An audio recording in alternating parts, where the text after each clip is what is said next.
October Sacramento chapter of the SMPTE meeting. Everybody, please sign in over here. There's cookies, there's sodas, water in the back. The members that are here, thanks for coming.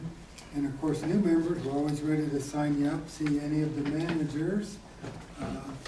Speaking of managers, I'll go over the list of who they are. The section officer, chairman is Bob Huddleston. Secretary treasurer is Mona. And for the managers, Scott Maddox, I don't see him. He's not here tonight. Gil Mazzy is right here. Lyle Van Horn, not yet, he said he's coming. Tim Walker, right there. And Bill Bowen, I'm sorry, from AJA. And Dominic Jackson. I don't think he's here. Not here, okay. And we have Jake Smothers tonight doing a little video work for us. Appreciate that. And so next month, November's meeting will be held November 15th at AJA Video. Our speaker will be Gary Mandel from Sony. He'll be speaking about HDR and WCG. What are they and why are they different? And also for December, we've got a special meeting that I'm going to let the host, Tim Walker, describe it and see if you guys are interested in this one. I am. Yeah, so it's taken a little while to organize it, but I've been working with Brian Plum down at the Golden One Center, and we've done quite a bit of work with him at Grass Valley for putting together their new production facility that's inside the Golden One Center. And we're trying to get an organized tour for this month, but like the Sacramento Kings are having their first home game tonight, so that obviously didn't work out. But they've offered up doing a tour there in December, so looking to see if people would be interested in joining from this area and driving down the hill and going to do that. So maybe show of hands if you guys are interested. So the date that we're targeting? There you go. December 19th, which is a Tuesday. So different than our typical Wednesday, and thinking about doing it, around 7 o'clock. So again, people can have time to drive down after work and then get back home in a reasonable hour. But looks like a fair amount of you are interested in doing that on December 19th. So what do you think people would see? Production? So I think the tour will involve obviously some of the equipment, getting into the production control room and seeing what they're doing there, and probably just a general talk about the technology that they're using and how they're doing 4K and that type of thing, because they've got a big 4K production that they're doing there. So What kind of equipment are they using in there, Tim?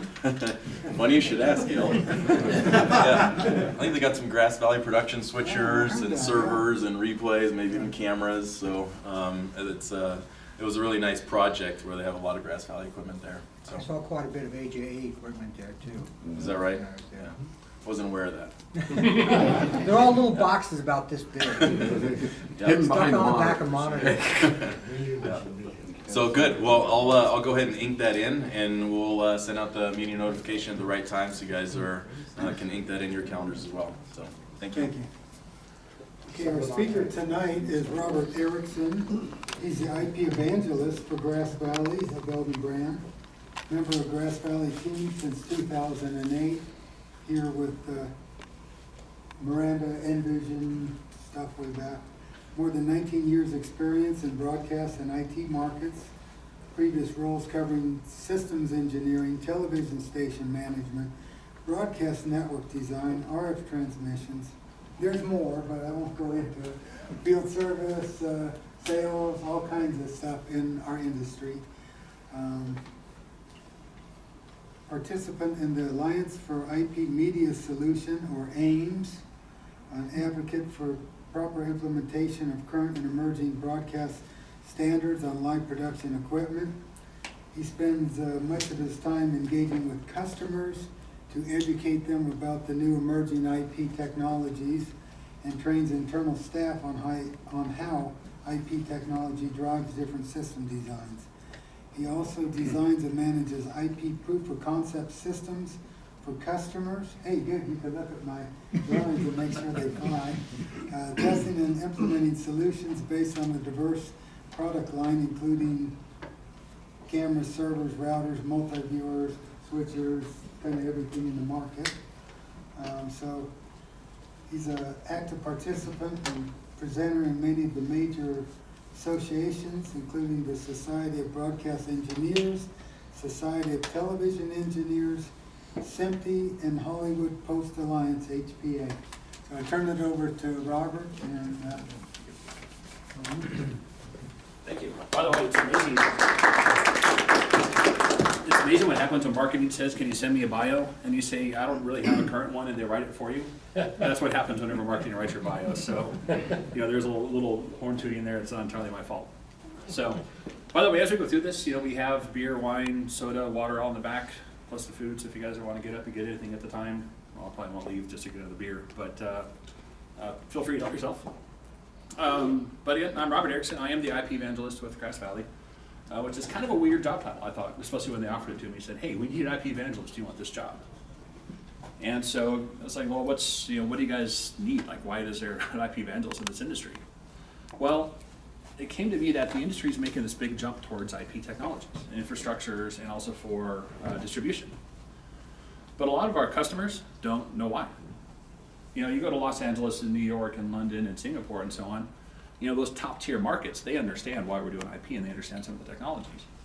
But if you go to Paducah, Kentucky, who in Paducah, Kentucky is going to know anything about doing broadcast infrastructure? Why would they? They're a bottom 100 market. But they still have to do it. They still have to do the infrastructure. Sorry, I'm going to drive you nuts walking back and forth, but it's just how it's going to be. But that's just how it is in those markets. And so a lot of my job is just working with customers, but even internally to say, this is the technology, this is how it's changed our industry, and this is what we have to know. So as part of that, as we're going through this presentation, I really implore you to ask questions because I don't want to be talking for an hour straight. And also, I'm sure something will come up. Either if I'm wrong, please correct me, or if you guys have a question, feel free, please, to raise your hand and say, hey, what's the story with this? Or even if you have something to comment about, something that could add to the conversation, please do that. We good? All right, onward. So everything's kind of broken up into 4 things. First off, the case for new infrastructure solutions. Simply put, why are we doing IP in the first place? And it's really odd, and kind of I previously mentioned, a lot of people don't know why.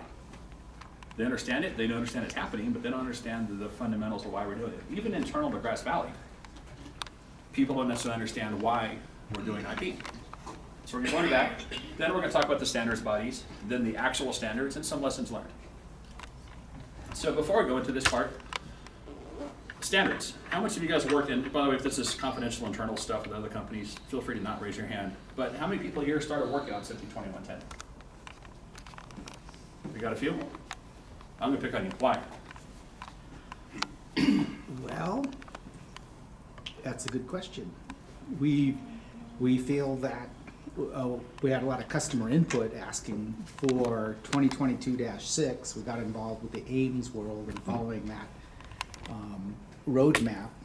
2110 is on the roadmap, and so we've started investigating 2110. Okay. Have you had, but in terms of commercial reasons, anything like that, it's been fairly abstract at this point? No, there's been, at each trade show, quite a few customers talk about it. Okay. They don't necessarily understand it, but they know it's coming down the pike. Okay. And By the way, I promise not to pick on everybody that raises their hands. I just happen to know them and know I can pick on them a little bit. Sure. So I promise if nobody else raises their hand, I won't necessarily do that. So let's talk about that, exactly what we're talking about, why we're doing 2110 in the first place, why we're doing these new IP infrastructures. Well, not too long ago, this was the state of broadcast. Broadcasting since the 30s has been owned and run and dominated by the network. The TV network told you when you're going to watch your content, how you're going to watch your content, where you're going to watch your content, what time you're going to watch your content, and on what medium you're going to watch your content. I think we all remember the 4x3 box sitting in our living room, and then we just had to watch it. TiVo came around and gave us a little bit of determinism on when we wanted to watch it, but we're still kind of locked to where we watched it. Well, in the past couple of years, the industry's completely flipped. 180. It is now a consumer-driven industry. The consumers want to watch the content they want to watch at the time they want to watch it, at the resolution they want to watch it, on the device they want to watch it at. Well, what does that mean for us? What does that mean for the broadcasters? Well, that takes you from this, where the broadcasters say this is what you're going to watch when you're going to watch it, to this. This is a chart of how most modern content is distributed. Now, you guys can probably agree that this is drastically more complicated than the previous workflow.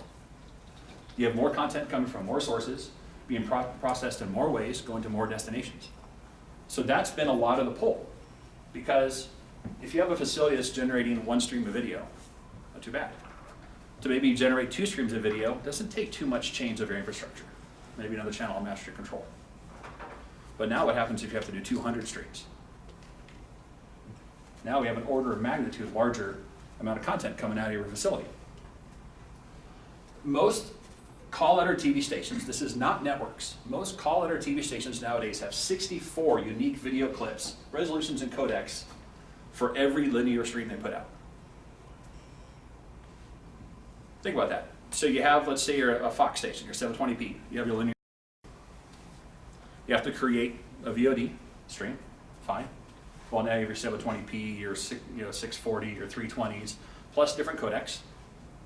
And then you also might be doing a 1080p because you're doing sports for the same content. So we're seeing for every stream of linear, they're doing 64 clips at different resolutions, formats, and time bases. That's huge. So why IP then? Well, first off, it's pretty agnostic on formats. The industry itself has only had a few formats up until the late 90s. Analog, so 525, 625, analog, it's 2. SD, so now we have the digital component, so the same, so there's 4. Then you throw in 720p, 1080i, 6, 3 gig, 7, UHD 4K, 8, 9 for UHD, and then EK. So you have 9 or 10 total formats, right? Well, IP doesn't care. SDI does.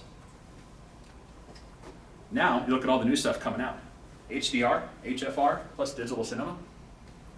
These are all multipliers to this existing slide. So what kind of infrastructure can handle all of this in terms of different band rates and bandwidth, bit rates, bit depths, all that kind of stuff?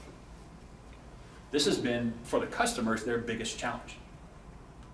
How do I accommodate now HDR, which wasn't around 2 years ago, without having to rebuild my entire facility? 8K. They're about to start doing Olympics in 4 years at 8K. How can you start doing 8K without rebuilding your entire infrastructure? So our customers, the broadcasters, have a significant amount of challenges.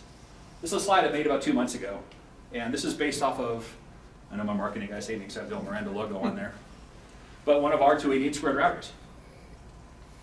A 288 squared 3 gig router doing 8K high frame rate is at 9x9 in the SDI domain. So what happens if you need 10 signals? What happens if you need 100 signals, which is what they need for the Olympics? They don't make routers big enough to do that. Physics is really annoying in the baseband domain, as I'm sure most of these guys here understand better than I do. That's the challenges they have. There's so many more formats and resolutions coming out that there is no choice but to find a transport mechanism that is completely agnostic to the content. But since we've been talking about uncompressed. Now about compressed, H.264, MPEG 2, J2K, JPEG XS. Well, we could do it over at ASI, over a traditional baseband router. But to do ASI, I'm going to take my 4 megabit H.265 signal and put it down a 270 megabit pipe. Not exactly efficient. Again, IP. So the broadcaster's workflow is getting so complex that they require scale and functionality that just cannot happen in the SDI domain. It's that simple. It is impossible using traditional methods to sustain the challenges they have.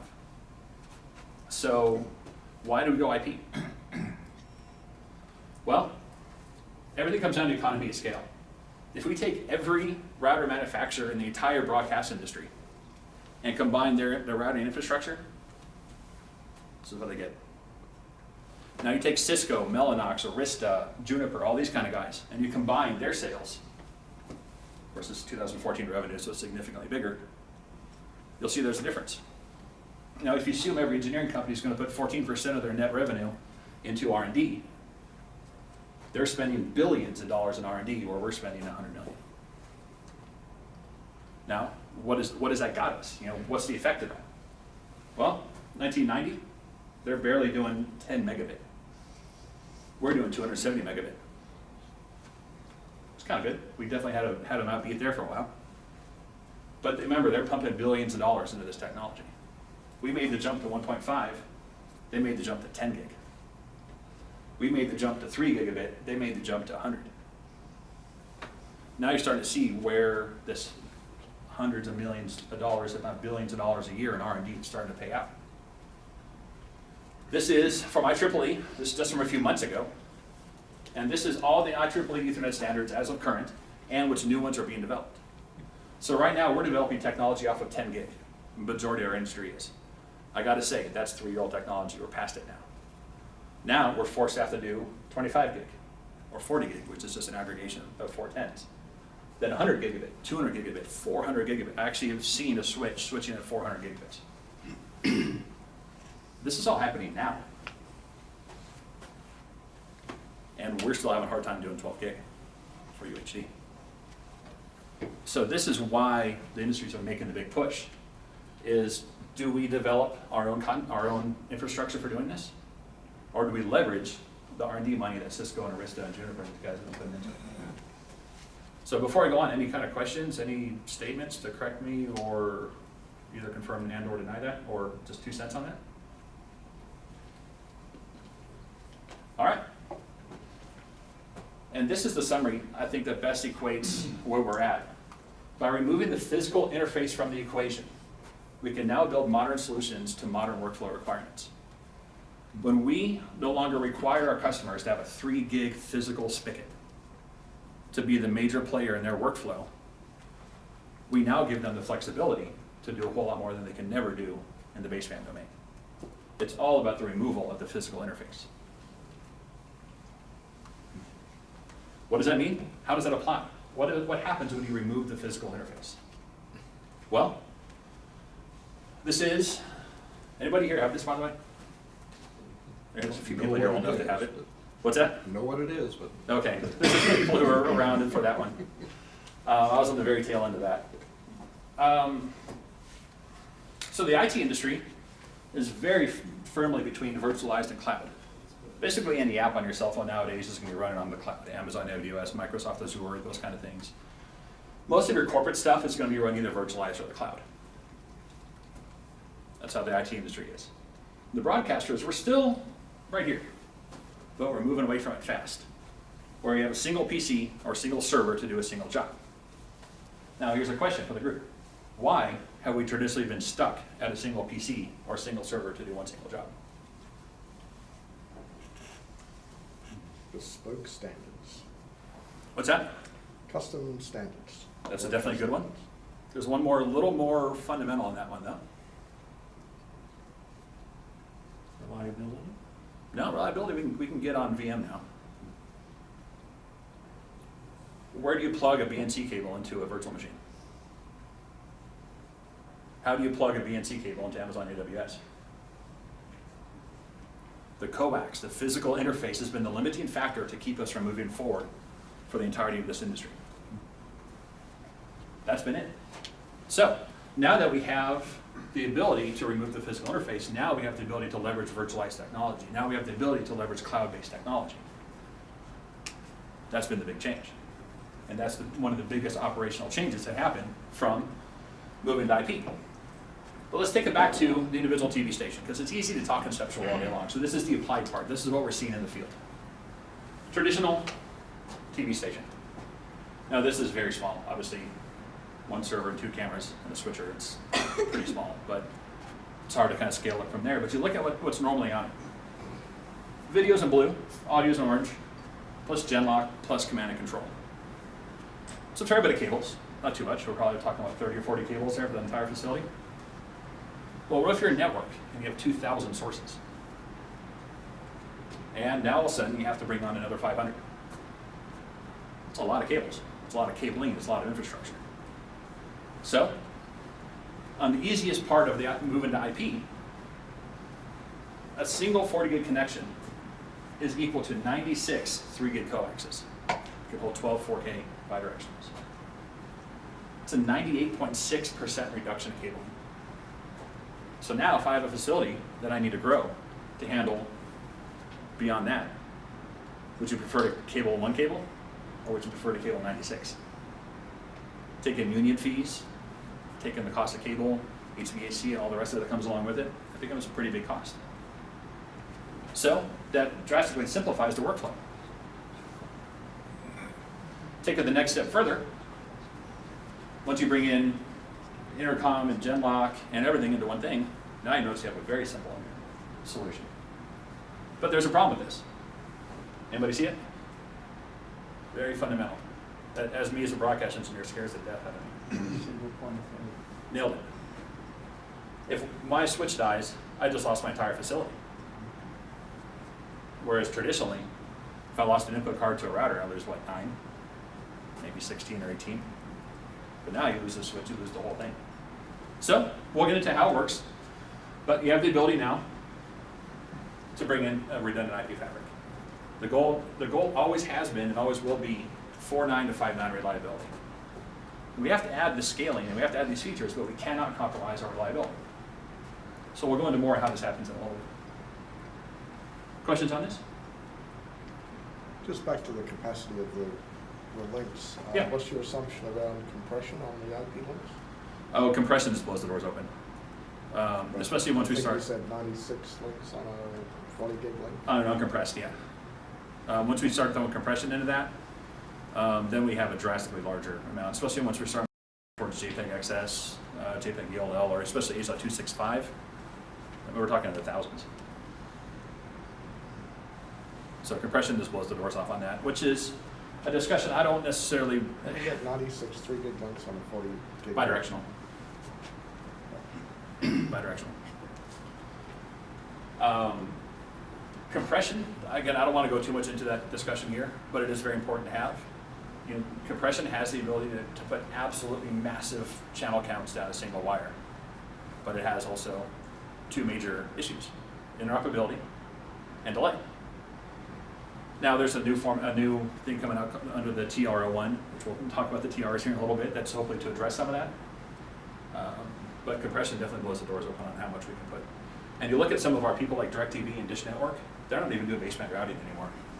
They have some for some commercial insertion, but for the most part, they're just doing all compressed infrastructures. Because what do they care if it takes down to 600 milliseconds? Which we definitely care on live video if it takes an additional 600 milliseconds. Anything else?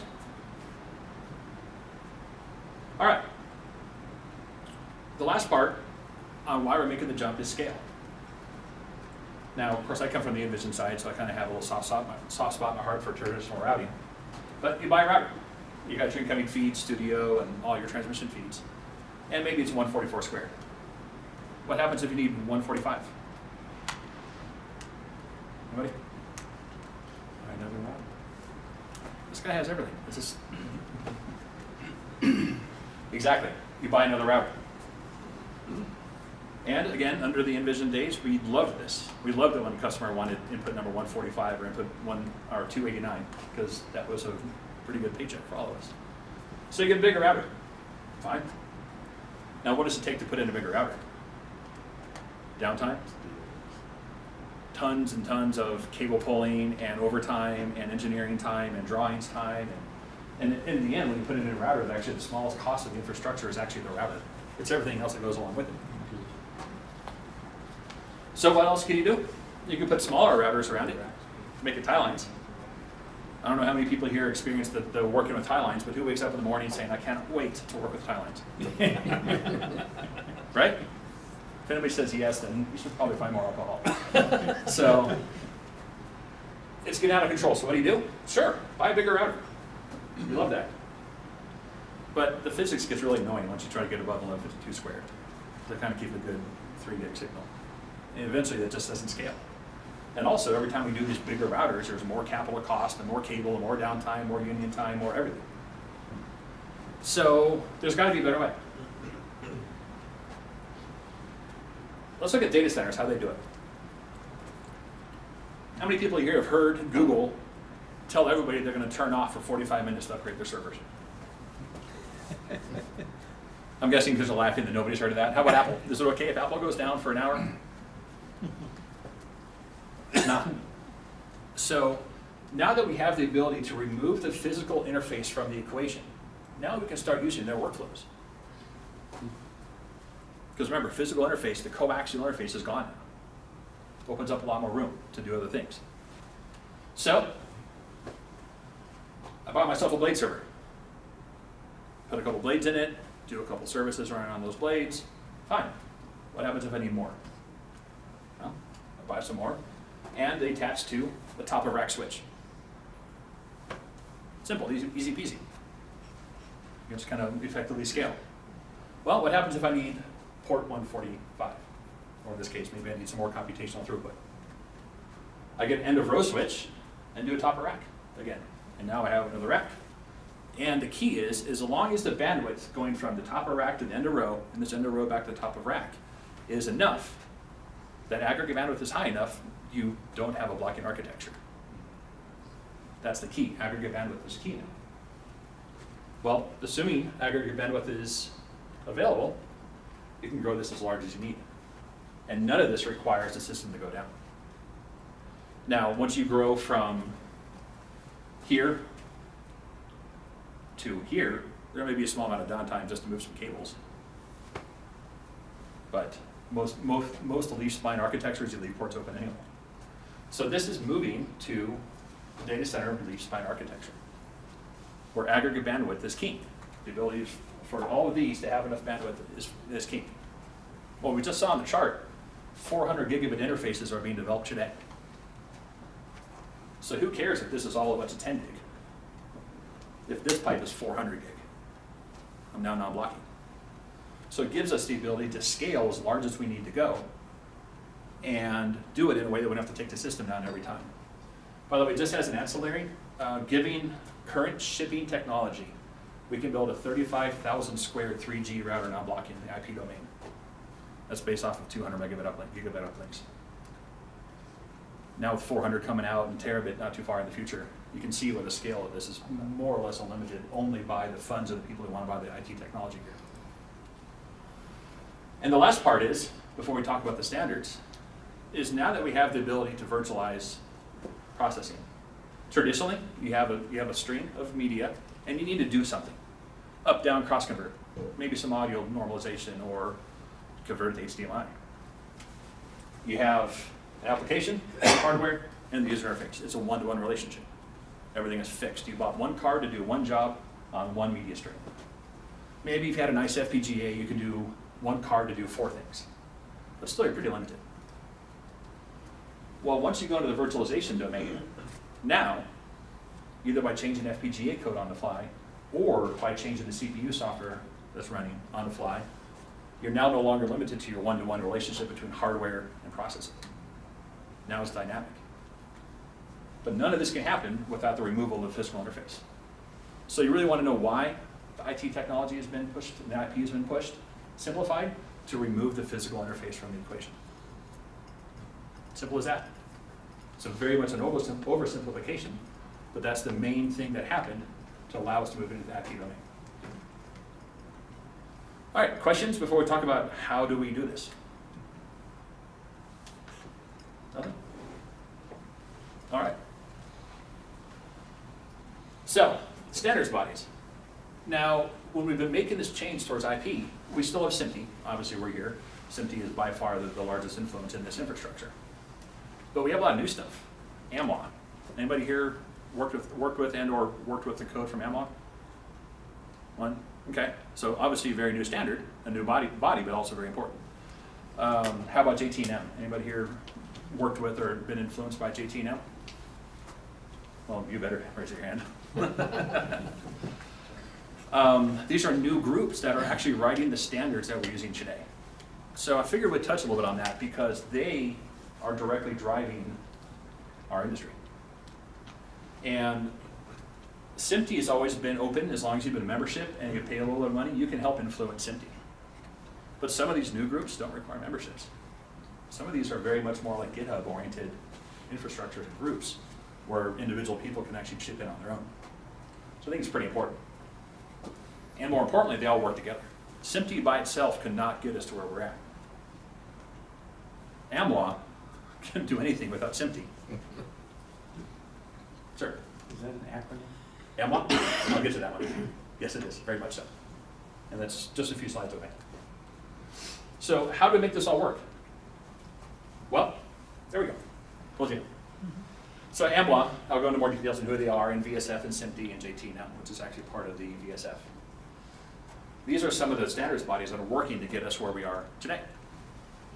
But let's start with SMPTE. We're here for SMPTE. We're all under part of SMPTE. We all love SMPTE. Incredible organization. The thing about SMPTE, and this is key to point out, SMPTE is an ISO certified standards body. Well, what does ISO mean? ISO means they have an absolutely ridiculous and amazing structure for generating their standards. I don't know if you guys have ever sat through a SMPTE standards phone call. If you ever happen to be in the office while somebody's on it, either run away or listen, because it's going to either be very insightful or very boring. But to get anything pushed through SMPTE to be as a standard takes a long, long time. There's lots of rules, lots of regulations on voting and calls for comments and all. It's a very, very structured ISO standard, which you need that structure.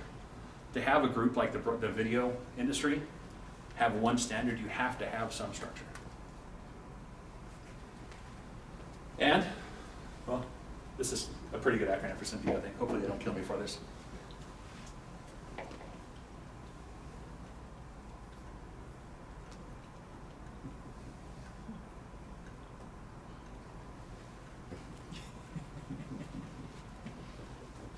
So the IT industry loves to run forward as fast as they possibly can, and if they smash into a wall and fall over and get back up again, they're completely okay with that. Now, are you guys okay if you sell a piece of product to NBC or CBS, it doesn't work, and you're okay with that, and you're gonna try again? Evans did. Well, Everson makes a habit of that, but I can't say that in public, sorry. This is SMPTE. Just because the technology isn't running forward as fast as you possibly can, doesn't mean you still don't need that rigor. You still don't need that ISO standards to drive the policy. But in the end, what does SMPTE do? Well, limited to scope. They did SMPTE 2022, SMPTE 2110, and SMPTE 2059. That's the application. We can talk theoretical all day long. This is the applied. This is actually what we got out of SMPTE. And we'll talk about what these are in a little bit. But I want to equate, this is what the group is, this is what they say they do, but here's the reality of what they do. This is the reality of what SMPTE gave us in the scope of this conversation. Next, Video Services Forum. It is a group of providers, sorry for the typo there, users and manufacturers to drive interoperability between products, quality, and educate the people underneath them. So what do they really do? Well, SMPTE, as we identified, takes a long time to bring recommendations. So VSF came in and said, hey, why don't we come up with this recommendation that we call TR03? SMPTE adopted that and made it SMPTE 2110. If that was a straight SMPTE process, that would have taken a whole lot longer. But the fact that they're able to adopt a recommendation from another standards body and incorporate it into SMPTE, and then apply the ISO standards upon that, was able to allow us to develop a protocol which is extremely extensive and important in time that SMPTE's never done before. And one thing about VSF, you'll see a lot of companies here, both from the manufacturing side and the customer side. I know it's really small font, sorry, it's the only way I can fit it on the screen. But the takeaway is this is not just vendors. Now we have a lot of our customers that are part of this, and the vendors, and the integrators, and all that. So this is not just vendors trying to cram the technology down their throat. AMWA, the one that nobody's ever heard of before, but it's going to play a huge part in our life between now and, well, the rest of our IP industry. The Advanced Media Workflow Association. This is one where if you look at their interface, it's GitHub. It's pretty open. Something we haven't been used to before, something that will never stand in an ISO organization. Their goal is to get the creation of fully automated and virtualized media workflows. But again, what does that mean? This doesn't do anything for us. Well, first off, let's look and see as part of AMWA. Again, customers and manufacturers all working together to drive the standards. So what do they really do? Well, I just want limited. They actually do a lot, but limited to our discussion. They do ISO 4, ISO 5, and ISO 6. Again, we'll talk about that in a little bit. The last part is JT&M, which is actually a subset of VSF.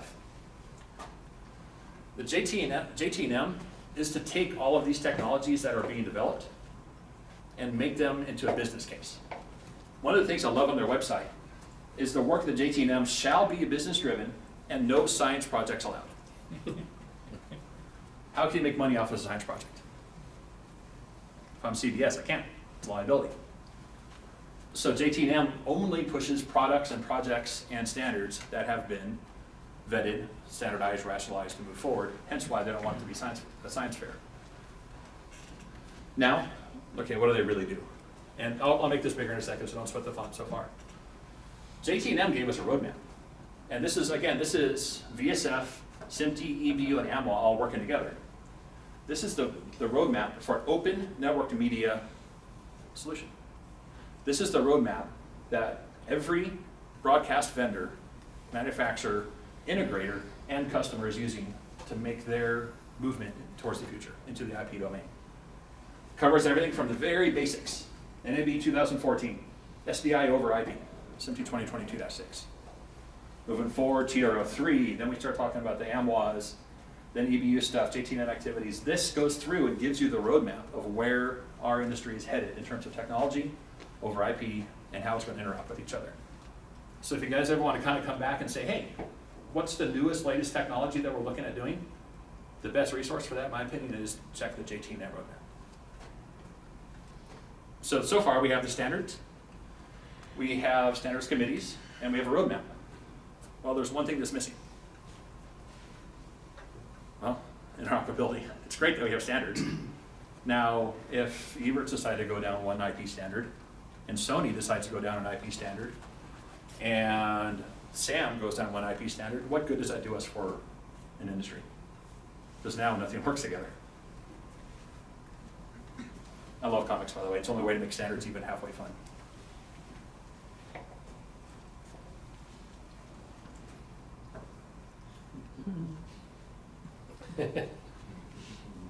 And? So who thinks in broadcast we've had a problem with this in the past? If everybody doesn't raise their hand, you should probably be around for this IP seminar. Betacam SX was at the same time as Betacam SP. That's the same company, even though it's newer technology, competed against itself. M2, DVC Pro on the tape side, even on the file formats. And early days of IP, Aspen, proprietary Evertz. Sony NMI, proprietary Sony. SMPTE 2022-6 doesn't work with NMI or Aspen. And now you have LLVC and TICO, which is two completely different types of compression that in no way work together. This is what we lived through 2 years ago, 3 years ago. So even though we've talked about standards committees and the ability for standards to come together to work for a solution, we're still missing one piece. How do you push this in a business environment? How do you push the technology in a way that the industry itself can ratify and congeal around? For that was AIMS. Anybody here worked with AIMS or heard of AIMS before? Yeah, a few more hands on that one. From Grass Valley, by the way, you're one of the founder members, so if you're from Grass Valley and you haven't heard of AIMS, then you should probably learn on that one. But they're a marketing company, a marketing part of the industry. For the adoption of common ubiquitous protocols as we translate from SDI to IP. That's it. And they have their own roadmap. Now you're starting to see why I started off with all these other institutions first, because AIMS is taking the standards from SMPTE, and a standard from EBU, and a standard from VSF, and another standard from SMPTE, and another VSF, and other RFCs, and bring it together in a holistic solution that works. Now JT&M did the roadmap, but a lot of the marketing, a lot of the push in the industry that came from it was from AIMS. And you're going to see a lot of this chart, because not a lot makes sense right now, but we're about to jump into the standards. So before I jump into standards, any other questions on industry groups, or questions, or anything I may have missed or got incorrect? So just to clarify, are you saying JT&M got their information partially from AIMS? Other way around. Other way around. AIMS got a lot of their roadmap from JT&M. Yeah, if I got out that I said that, otherwise then the guys from JT&M would murder me. So a lot of that was a lot of JT&M work, and then AIMS adopted that into their marketing push for the industry. Nothing else? One correction on what it says. Please. For those organizations, SMPTE is a standards body, creates standards. ESF isn't a standards body. Agreed. To just make recommendations. Right. Yes. Same thing. Yep. Thank you. Anything else? All right, let's go to the most exciting part, standards, because who doesn't wake up and go to bed dreaming about standards aside from me, because I actually get paid to. right? All right, the actual standards. So we're going to go off the roadmap. And this is actually a temporal roadmap. This was, in terms of time, earlier, a couple years ago, to SMPTE 2110, which is more or less ratified at this point. So we're going to jump through that. And the most important part is we're going to actually show the practical aspects, like how does this actually work in the field? Because I know a lot of us are coding 2110 and so on, but what does that mean to the people in the field? First off, PTP, time code, SMPTE 2059. Whole new way to do reference. Why do we need it? Anybody? Why do we need a new reference design? Yes, cables. Exactly. It has a physical interface. How do you plug Blackburst into Amazon AWS? How do you plug Blackburst into a VM? How do you time something that may actually be different and geographically different by hundreds of miles over coax? So we had to have a new way. Now, thankfully, PTP is actually an IEEE standard. And it's been around for a long time. Industrial automation's been on it, power grids run off of it. PTP as a standard's been around for a long time. SMPTE took that standard and adopted it to be able to handle audio and video clocks. So that's when we get SMPTE 2059. Why do we need it though? Well, IP networks are asynchronous. They don't care what time video or what time packets come in or what time packets come out. For the most part, IP networks are best effort. I'm going to take in this packet and I'm going to do my best effort to get it out as soon as I can. Well, how well does that work with live video? I'm going to do my best effort to get that field goal kick, but if I miss it, I'll just catch up to it in the next packet. It doesn't work. So you have to have that common reference. You have to have that common timestamp for any of this to work. Because we require the media synchronization to guarantee the timing. So this is how we've done reference forever. A couple sync generators, maybe Blackburst, fancy if you're doing trial level. Feeds a changeover, a bunch of DAs, feeds your gear. Again, physical interface, that's how we've been doing this. Well, in the SMPTE 2059 or PTP domain, this is a little more what it's like. You have a domain. Now this domain could be your room, could be your building, could be the entire world if you want it to be. Because remember, geographical distances generally don't matter in the IP domain, aside from propagation delay. Again, physics is annoying. If you could fix propagation delay, you're going to win yourself a Nobel and make a lot of money. But until we get there. So you have a PTP Grandmaster. That's your sync generator. You always want to have two, because you don't want your entire facility locked to one, have it die, and then lose lock for your entire facility. So instead of running that to a changeover, instead of running that to a bunch of DAs, you feed it to your IP core, Cisco or Arista or whatever you want to have. And then everything else is called a PTP slave. So the switches handle, I don't want to go into the details of how PTP works because we'll be here for a very long time, but the switches handle the reclocking and the distribution of the time base through the switch fabric. Anybody see one other problem with this, by the way? We've already caught the problem one other place. Single point of failure. What's the point of having a facility if you don't have any gen lock? So, just like everything else you see, you're always going to want two switches. Now, generally, the time clock and the PTP is on the same cable in the same network as your media. I don't want to imply that the PTP has to be on a separate network. Majority of the facilities, PTP runs on the same network as your media. So, how does it work? Well, again, not to go into too much detail, but if you guys ever want to look up a good phrase that's important to know, BMCA, Best Master Clock Algorithm. If you have multiple time clocks, how does the system decide which is the right one and which is the one you should be using? So that's a really good one to kind of look into if you want to do a little more research on PTP, because it's really important on how that works. So next off, so we have reference done. So now we have SMPTE 2022-6. And again, this is the older standard the industry's kind of getting away from now. And all 2022-6 did is it took that video and audio and metadata that was serialized on that coax, removed it from the physical interface, gave it IP headers, and pushed it out the door. It's easy. But there's a problem. What happens if I need to break away audio? What happens if I need to change the metadata up a little bit, maybe insert some different closed caption? Well, now I have to receive that feed, I have to strip off the IP packets, I now have to deserialize it like I've always had to, make my changes, reserialize, re-IP, put back on the cable and go. Can we do it? Sure, FPGAs are spectacular. Is it an egregious waste of time and resources and CPU cycles? Absolutely, it is. So, again, that's why this was the first place to go to. Let's just kind of dip our toe in the water, see where we're going.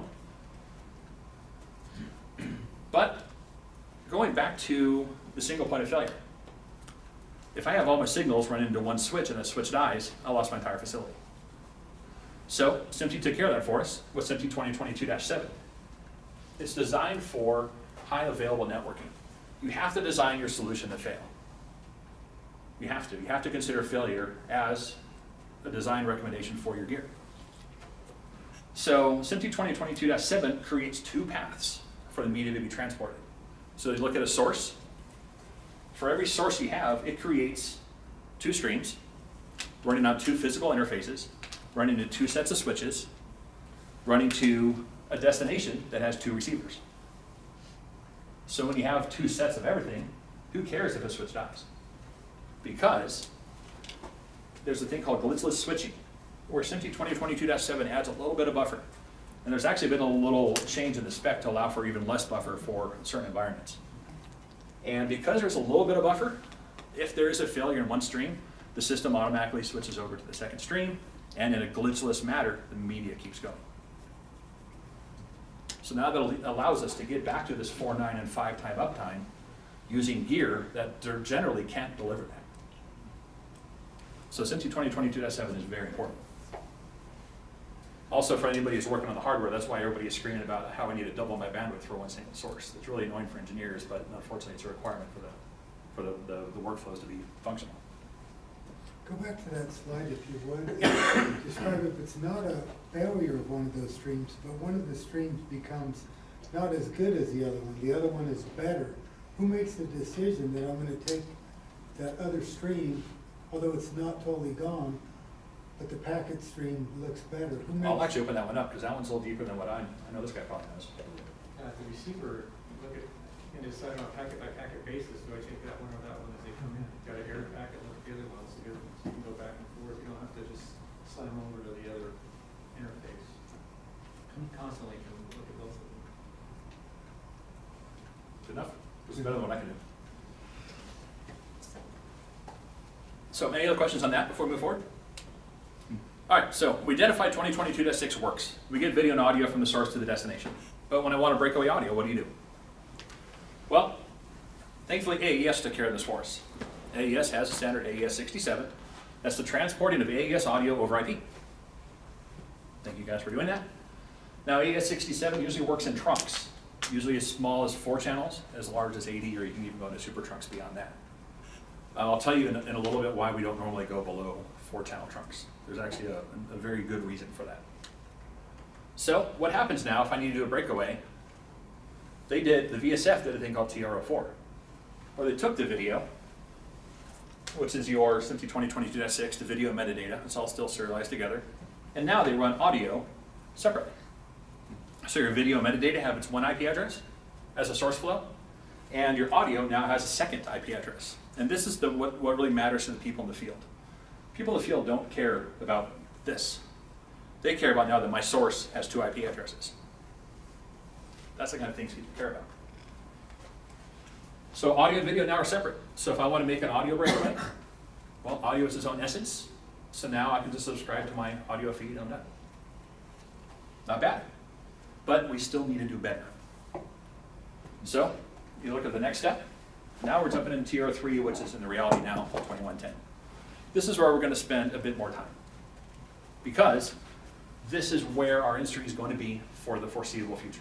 This is our standard moving forward. 2022-6, TRO4, those were just getting our feet wet. This is the reality. So there's a couple changes. In the standard video days, the coaxial video days, SMPTE 292M and so forth, we had the ability to transport video and audio and stuff down cable. But we use the same data rate for 720p as we did 1080i. We just put a bunch of null data in there. Well, why waste the bandwidth if you're not going to use it? So we took an RFC 4175. This is huge because it only transfers the active video. So if you're doing a 1080p signal, or actually let's make it easier, a 1080i signal, and then next you go to a 720p signal, which requires less bandwidth, it changes the bandwidth requisite on the bit depth and the resolution of your content. But also, because we've traditionally been 720p, 525, 1080i, 1080p UHD, but the networking domain, the IP guys, the YouTubes, they deal with tons and tons of different resolutions. So RFC 4175 is format and resolution agnostic, which we've actually traditionally really never had. We've always had a fixed set of resolutions and bit depths to work with. 4175 brings in the ability to have your resolution and bit depth agnostic to the signal. And we also add AES67. Again, we can do mono, but there's some efficiencies why we usually do 4-channel. I'll get to that. And now we're adopting another SMPTE standard, you noticed, into this for ancillary data and metadata. Just to go into a bit more detail on it, SMPTE 2110-10. That's how does things work? You know, where's my time clock? What is the formal constructs of my data, RTP and so on.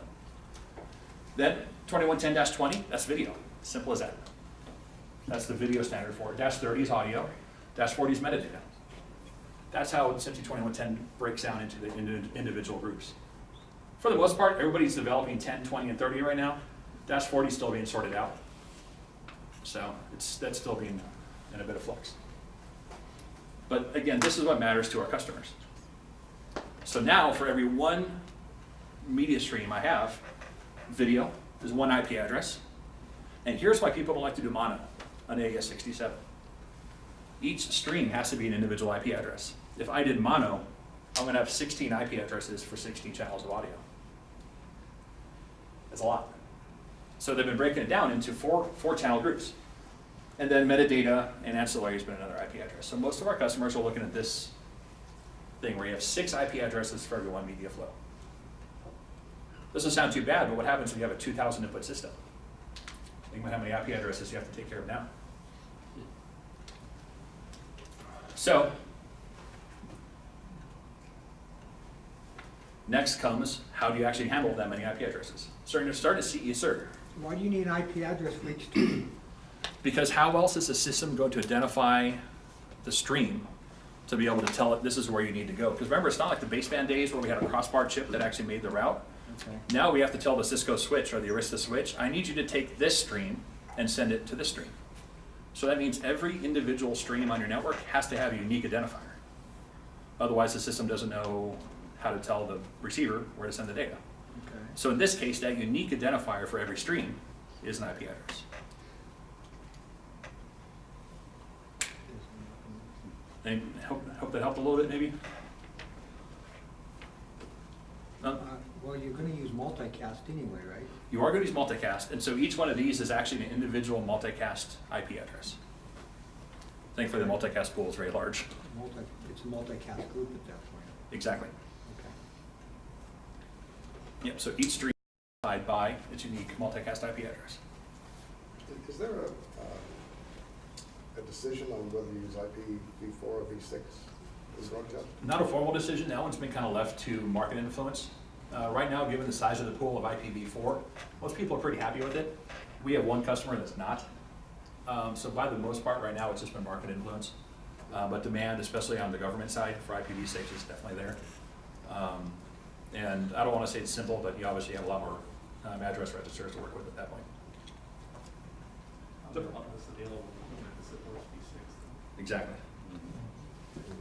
Yeah, I think the V6 adoption would actually be more of an interop issue than it would be on anything else, making sure everybody has adopted V6.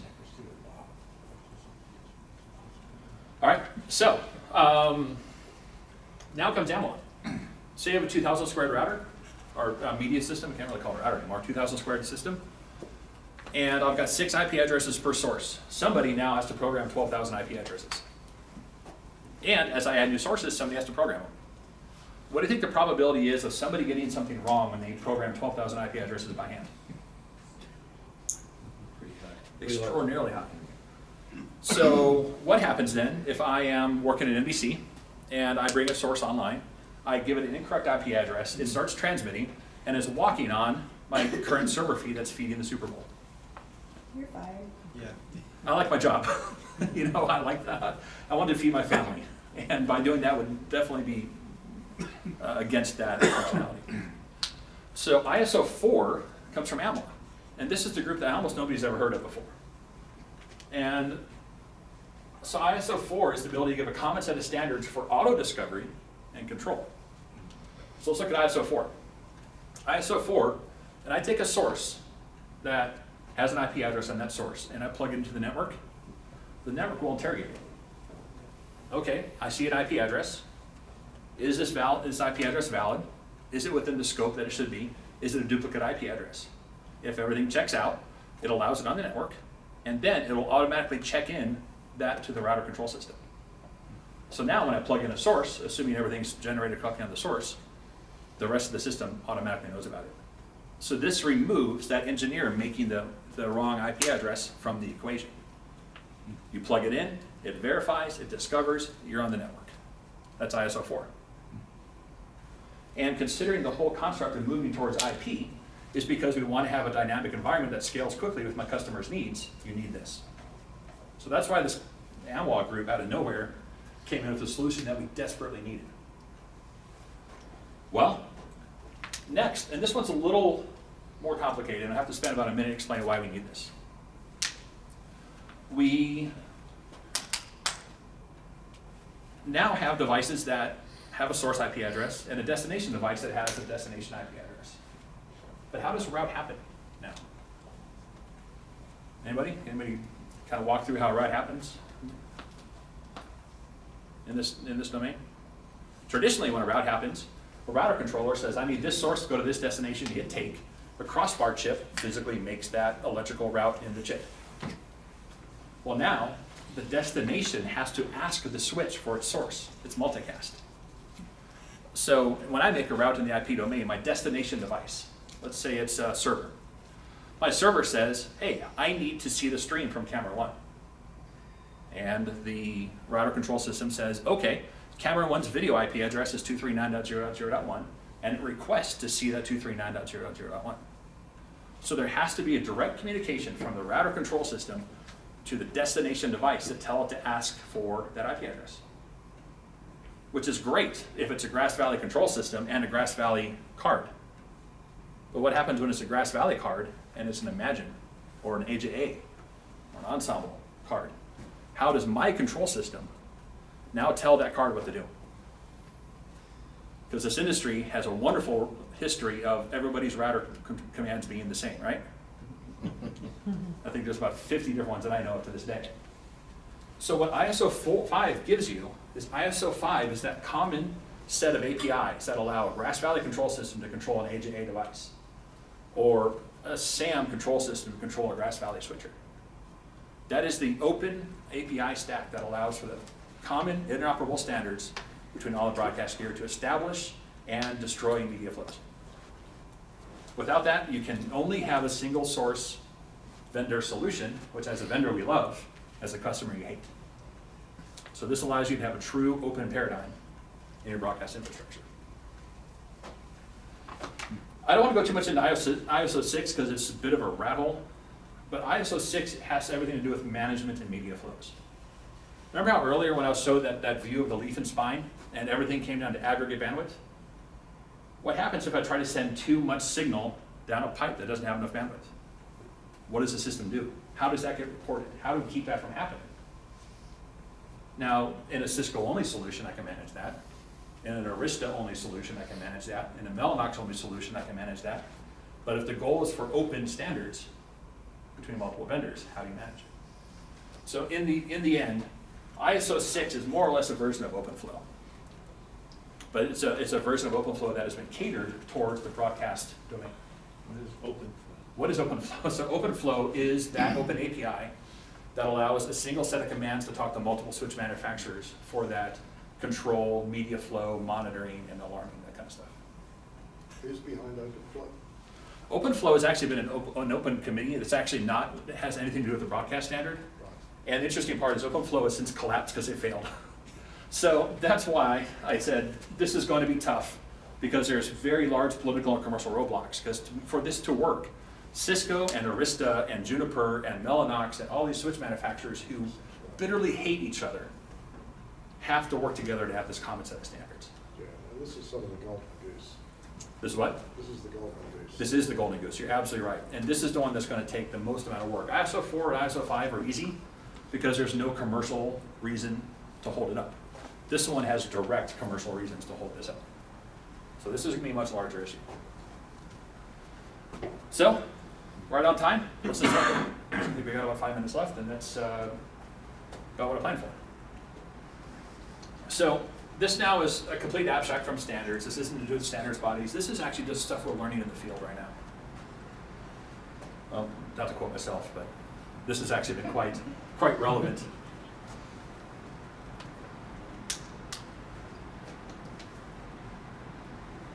It's so easy for us to try to find this amazing, brilliant solution that can meet all of our problems. And by doing it, we introduce so much complexity and so much overhead that it almost makes it impossible to roll out. So what we're finding is, even though we're dealing with more complex technologies, a focus on the single, simplest solution that meets their needs is actually what's sustainable. So one thing to talk about these standards, one thing to talk about is interfaces, like that 400 gig interface I was talking about. That's going to cost you about $200,000 a port today. Now, what TV station in Paducah, Kentucky, which gets about $180,000 a year in capital money, period, is going to buy one port switch that does absolutely nothing? So the commercial side is the actual reality of it. So you see a lot of the broadcast companies making 10 gig. But you see a lot of people coming out with 25 gig and 40 gig and 100 gig. Well, 25 gig and 100 gig are expensive. Sure, somebody in Miami or LA or New York can afford it, but again, Paducah, Kentucky, they can actually afford 10 gig now. You can buy 24 port 10 gig switches now for less than $10,000. So 25 gig is dominant, and it's great for UHD for 12 gig. But what happens if I have a camera and I have one HD flow on it, 1.5 gigabit, and I'm using the 25 gig interface? I just paid for 25 gig SFP and a 25 gig port on a switch, and I just allocated 25 gig worth of bandwidth for a 1.5 gig signal. This has been one of the lessons that we kind of sort of paid attention to, but we didn't realize until we started bringing our first facilities online that a lot of people paid $100,000, $200,000 extra in bandwidth they're not even using. Now it's better on 10 gig, 1.5 gig single flow on a 10 gig switch is a little, or 10 gig port's a little better. It's still not exactly great. So that's why you'll see a lot of people using gateway devices.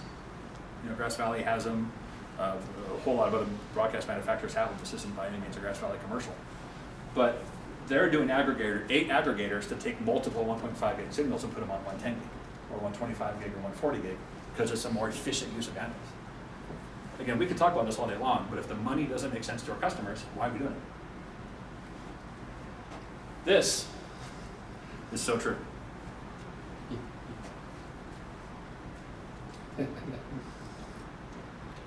Right? Hey, my network switch went down. What do I do? Well, my Cisco CCNA guy that just got a CCNA license 2 weeks ago is going to do one of the first two, definitely not the third. And this is the reality of using some of this IT gear. So again, one of the biggest lessons we learned is if you really want to monitor your entire facility, it generates a massive amount of data. And the managing of that data and managing of the logs is sometimes more complicated, if not harder, than actually generating the signals themselves. Because you have so much data. If you have a facility that has 200 sources in 2022-7, that's 400 SFPs potentially, or a few thousand for bigger facilities. You have to monitor and status every single one of those SFPs, because if it dies, it's going to directly affect your media flows. Power supplies, fans, we've all had to deal with that before. That's nothing new. Upstream and downstream bandwidth. Again, everything comes down to aggregate bandwidth now. How do you monitor it? How do you alarm it? How do you predict if I'm about to run out? Because you don't want to find out that you're out of bandwidth when somebody tries to make a route, because it's not going to work. You want to know beforehand. You want to deal with that problem before it becomes a problem. So we have a whole lot of data. One last comment for you. That one might be hard to read in the back, I'm sorry, guys.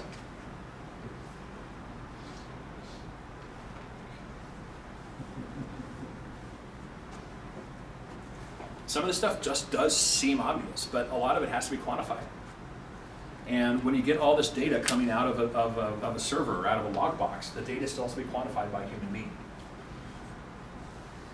So being able to have an integrated health and status tool is key. Customers are not going to hire more staff just to babysit the IT gear. The whole point of this was to be able to have less staff do the same amount of work. So which just brings me to the last slide. And I don't know who here is engineering management, where people are in their company in terms of VPs and directors, but I do want to speak to you guys first, and then also to the people actually doing the work. Engineering training is more important now than ever. I can walk around this building today and find people that can tell me the eccentricities of an SDI stream well beyond what I can do. But that technology is 5 to 10 years from being completely worthless. I'm not going to say SDI is going away. I'm just saying having that technology as the linchpin of your job is going away. So right now, having somebody that intrinsically very well knows SDI, but also understands IP is a unicorn. That person will have a very good job for a long time. Because what a lot of the customers are doing is they're going off and once a broadcast engineer retires, most of your broadcast engineers in large markets make between $60,000 to $150,000. When that broadcast engineer retires, they're going to hire 2 Cisco CCNAs at $30,000 a piece and replace them. So what happens when they do that? And they have a problem with media flow or a problem with reference? The CCNA isn't going to understand that. And it's even on the vendor side, on our side. An engineer, just because I can make a network stream, doesn't understand the timing and reference behind it. So anything that we can do to work with our employees, anything that we can do for ourselves to learn more about SDN and IGMP and the SMPTE standards and PTP, in addition to the SDI that we already know, is what we have to do. Because if you don't make that jump, if you don't make that effort to learn the new technology, to be blunt, time is short. And this isn't just for us, again, this applies just as much to the broadcasters as it does to us. That's it. Any questions, any thoughts, comments, anything? Think anybody a beer? Everybody's kind of quiet. Couple. I have to ask, when you have complicated systems that are involved in monitoring huge amounts of data, how do you troubleshoot when something goes wrong? When the very system that you're using to monitor the system Yes. is so complicated. How do you troubleshoot that environment? You ever hear 3 Mile Island? That's what caused 3 Mile Island. Is the system that was monitoring the nuclear reactor had problems in addition to the actual reactor having a problem itself, so they misdiagnosed it, and then we had that mess. So you ask a very good question. It's not just linear to our industry. That's where the human equation comes in, to be honest. You can pull in as many data points as you want, and you can have a computer script to sit there and monitor these data points and tell you what the computer script thinks is the issue. But if you don't have a human in place that understands all of this, that's for nothing. Because you will get data, bad data, you will get faults, you will have uncorrelated data coming from that system that can only be brought to logic by a human being. So having the tools is important, and having tools that are able to self-check is important, but in the end, humans come back into that equation. I don't know if that's a direct answer to the question, but that's the reality of what it is. This might be a little beyond the scope of broadcast, but in this world where we've gone to digital, and at one time broadcasters actually broadcast over the air, and a lot of the users' source for their video is either put out by some provider on the network or cable or satellite. But we went into this digital, once we got rid of the analog broadcast, we went into this digital form of broadcasters were putting this digital form out over the air, the local stuff and so on. How does that play into this? Is that going away? And if that's the case, is there digital,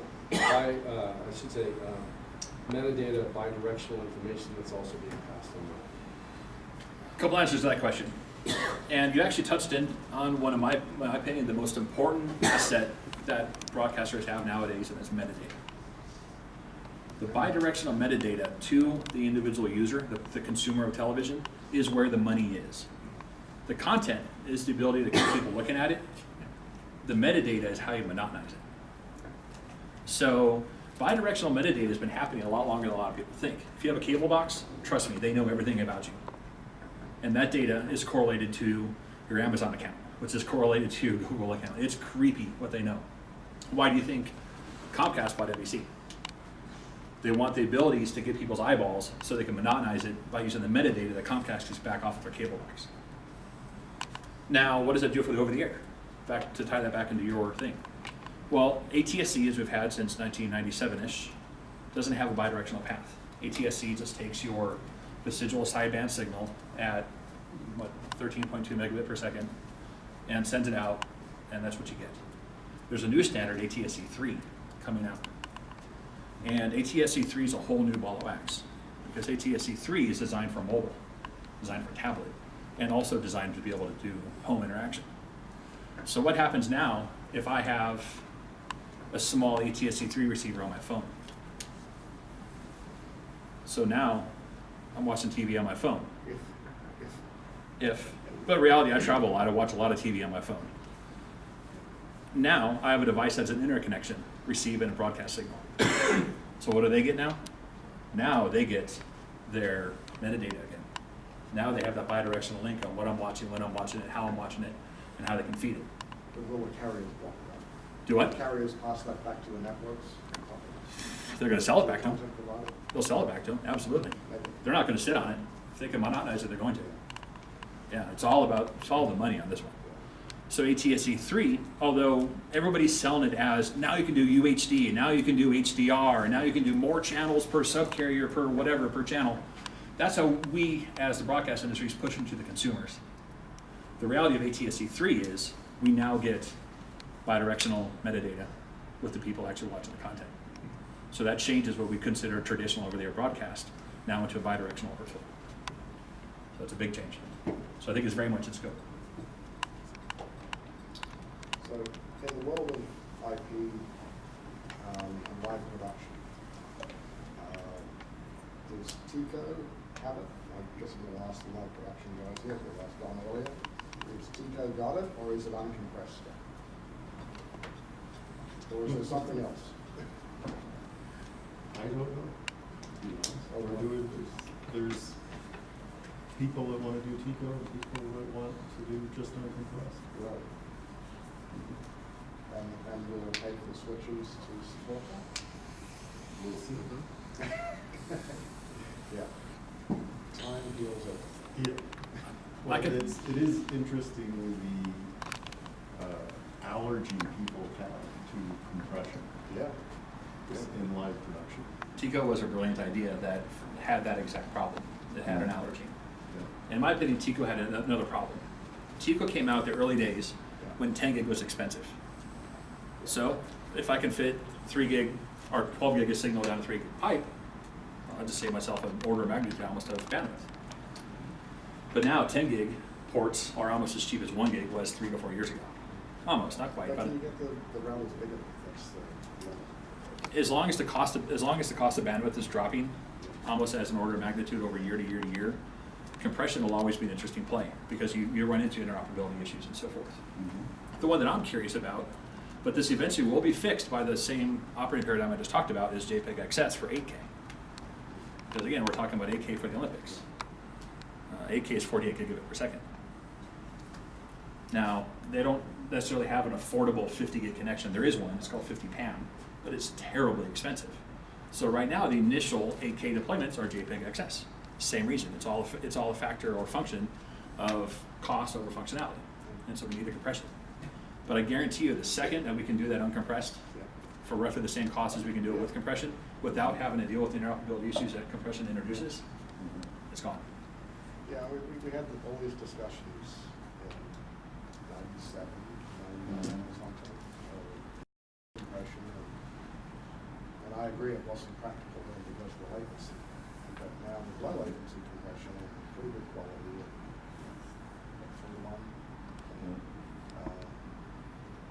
yeah, it always, compression always seems to be that edge case, is that it's needed and then it's not.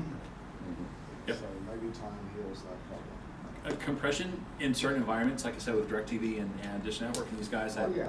For they a get mission, it. it's a slam dunk. But the interesting part is, you nailed it, with the low latency codecs like Tico, what, 6 lines, 8 lines of delay? Yeah. Who's gonna see that? Who cares? Even if you have multiples of that, you're still talking 60 lines. But, yeah, it seems to be here about At that point, it's just a marketing exercise. How can we convince our customers that that saving in bandwidth is worth the potential interoperability issues? That's what it comes down to, in my opinion. But we already now have the 2 versions of TiVo. Oh, really? I Yeah. haven't The kept up. profile two is. Yeah, there's multiple like 18 profiles. lines. Effectively. Yeah. And then we have JPEG XS, which is basically a form of Tico. So there's all sorts of in the market, but again, we're gonna run into the same problem all over again. In the big picture for broadcast manufacturers in the SDI world, this whole migration toward IP, do you see it as a revenue threatening, or is there an opportunity for broadcast manufacturers to really be in the space and derive revenue from It is IP? absolutely revenue threatening. Only to the companies that fail to react fast enough. And that's the key. IBM made spectacular mainframes for years and years and years. And the second that IBM made its own shorts by making the x86 standard and allowing the small form factor, almost killed the mainframe industry, right? But look at today, supercomputers are bigger and faster and better than they've ever been. Well, why? People need a guaranteed quality of service. Now, I can go in and do a lot of things in software, what I can do in the video today. But can I guarantee that I can do that in under 20, 30 milliseconds to the point that the TD can't notice the difference? No. So finding a mix of hardware acceleration and CPU-based products is still key. The knowledge that we have in the SDI domain and our users' experience still has a lot of money behind it. The companies have to realize where they can capitalize on that and how can they turn their hardware companies, traditional big iron hardware companies like IBM was, quickly into a more modular distributed architecture. So we're not the only industry that's gone through this, and the companies that fail to change rapidly with the environment are the ones that end up going away. Same chips that we use in our products today are actually leveraged in a lot of IT and IP switches. Maybe not for in-band packet switching, but for trunking. We're not the only industry that uses crosspoints. There's a lot of other industries that use crosspoints. Now, we happen to use it for a very specialized application, but we're by no means the only one. Because again, servicing just our broadcast industry is a very small niche that a lot of these companies, Broadcom, who cares? But if you're selling crossbar chips into Cisco, that's a whole different ball of wax. So thankfully, there's a lot of overlap in the technology. Who's got the best handle on provisioning? Controlling provisioning right now? Wow. If I answer that anyway, every other vendor is going to kill me for it. So all I can say on that in terms of provisioning, that's actually probably the most important part of the SDN control system. There is multiple manufacturers that make them. All the manufacturers have different ways of doing the provisioning. Some can do it real time. Some you have to do it beforehand. Some, so I definitely don't want to get into who's the best. I have my own 2 cents, but I'm not going to give it on camera and in a public forum. But I can just definitely say if you do some research on it, you'll find that a lot of people do them very differently. And some of them work better for broadcast and some work better for inbound control like email and so on. Sorry, that's a total unanswer because I don't want to get into that one. It's probably an unfair question. Didn't you also find that the COTS acronym is a misnomer? I mean, you just can't go out and buy any switch. So it's really funny seeing that because I stripped that slide out because every time I do it, it starts a 30-minute conversation, so I stripped the slide out. But the largest lesson we actually learned, and again, I didn't want to go into that deeper conversation, but it's good to talk about, is not every switch is the same. If you go on Cisco's website and you look at their Cisco 3500 series switches, they have 24 10 gig ports. You go to Cisco's website and you look at a 9236, they have 24 10 gig ports. One switch is $2,000, one switch is $40,000. Well, why not buy the cheap one? It's got 10 gig ports. Well, we tried it. We did this at a customer. The customer did it against our recommendation. I'm not gonna say the customer, obviously, they would not be a customer anymore. But what they found is they had this switch and they started bringing up sources. Cameras first. There were about 12, 13 cameras on. Everything is fine. Network saturation was 20 to 30% on that, running that many 1.5 gig cameras. We started bringing on some servers, which now on a 10 gig connection, we have multiple signals now. So we're starting to do a lot more saturation. 30%, 40%, 50% network saturation were fine.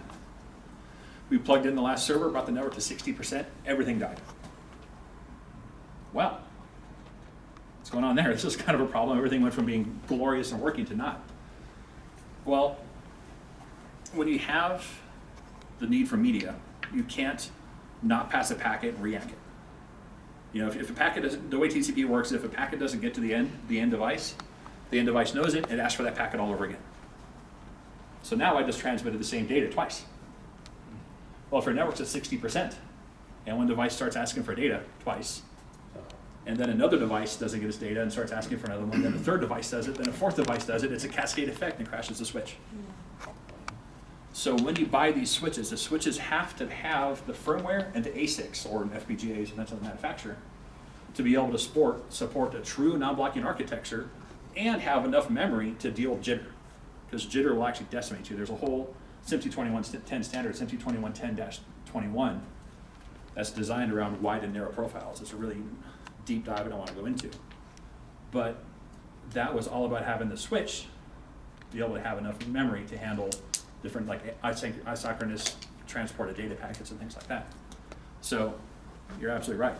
Two switches that have the same spec, one collapses, one works. So that's why lab testing is really important. You know, we've partnered with Cisco and Arista and Mellanox and some other companies to test those. Anything else? All right. Well, thank you. Thank you, everybody.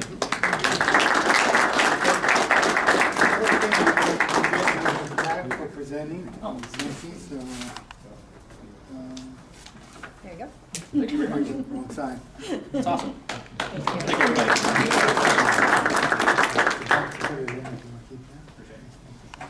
So I'd like to thank Grass Valley for having the venue and the refreshments tonight. Hope you guys enjoyed it. Tote.